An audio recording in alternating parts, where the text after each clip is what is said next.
Dear friends, we have to start with the fundamentals of the computer system and which is related to the computer system and how the computer system is related to programming language and programming language how helps in a computer system. The first thing we have to discuss as a computer system, we need three things. One is hardware, one is software, one is user. If the human being physical structure is the hardware, then its talent belongs to the software.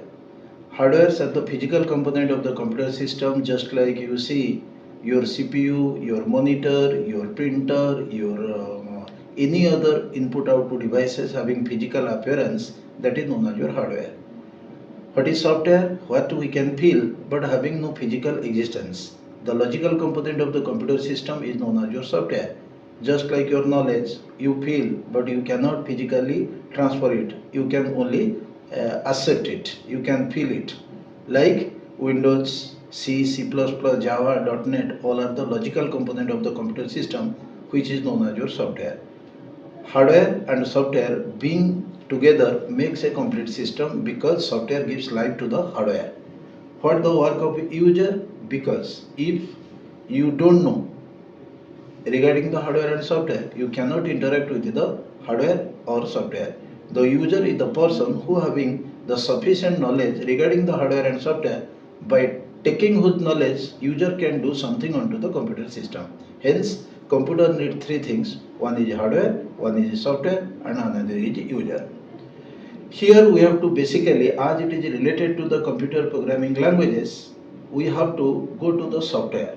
Software are basically classified into three categories. One is system software, one is application software, one is utility software. The software which is mandatory for the computer system, without which a computer cannot run, that is known as your system software. Your Windows, your Linux, your Unix in the desktop PCs or the laptops are known as your system softwares. Not only system software is the operating system, in addition to the operating system there is device driver and the language translator. What is the work of device driver? Just like if you add a printer in your system, then you need a program to active the printer. If you add a scanner, the scanner will not work. You need a program to active the scanner. Like this, all the program that active a particular hardware, that is known as your device driver, and device driver is belongs to system software. And next is the translator. Translator is the program or the application which convert user code to the computer code and computer code to the user code. Hence, we need all the system software to work properly to make a complete system. But the application software is optional but having additional activity. The application software can only run if your system having system software, because system software acts as the driver onto your system. Like without a driver a vehicle cannot move, as without the system software or the operating system the computer can't run. The application software is only run if your system having system software, like operating system like Windows. A computer system may have more than one operating system, but that depends upon the resources available in your computer system. If you are having high RAM, high capacity of a processor, high capacity of the storage devices in your system, you might have many operating systems. Just like if there is one drive, more than one driver, if one driver fails, then another driver can drive your vehicle. If one operating system fails to fulfill your purpose or corrupted, in another operating system you can work. But if your system having a single operating system, if it is goes down, user cannot do anything onto the computer system. And hence, a system might have many operating systems, but that depends upon the availability of the resources. And all the operating system, device driver and language translator are belongs to system software category.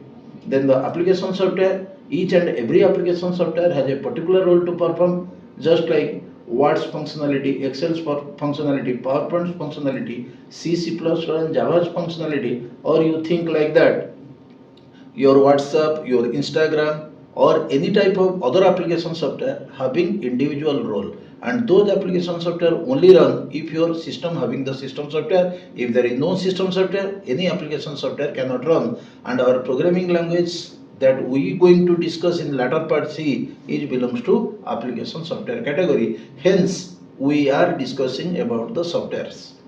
Then what's about utility software? The softwares like antivirus, the backup software, the disk defragmenter software, all are the utility software which is not mandatory but having the specific purpose to play, and utility software is also can run if your system having system software. Finally, the system software is mandatory for the computer system without which a computer will not start or function, and system software only run onto your computer system if your system having equipped hardware, because we know that I am making a figure. If this is your hardware and over the hardware your OS is running, and over the OS your application software is running, and by the help of application software in the fourth layer the user can do, means there is a large gap between the hardware and the user. User can interact with the application software runs over the operating system interact with the hardware. So then we move to, as our related thing is programming language, we have to discuss why we learn programming language.